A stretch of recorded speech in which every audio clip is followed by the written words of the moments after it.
Ready na yung resume mo, pero hindi mo alam kung saan ka mag-a-apply. So here's my top 3 platforms to find virtual assistant jobs and clients. Number 3, social media platforms, social media communities, and social media groups.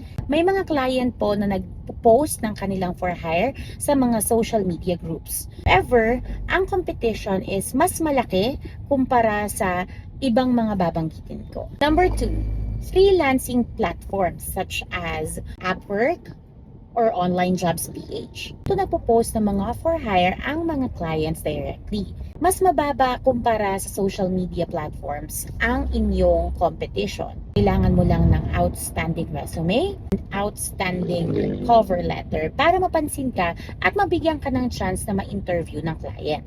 One is virtual assistant agencies. Sila ang magpo-provide ng client para sa'yo. Siyempre, expect na mas mababa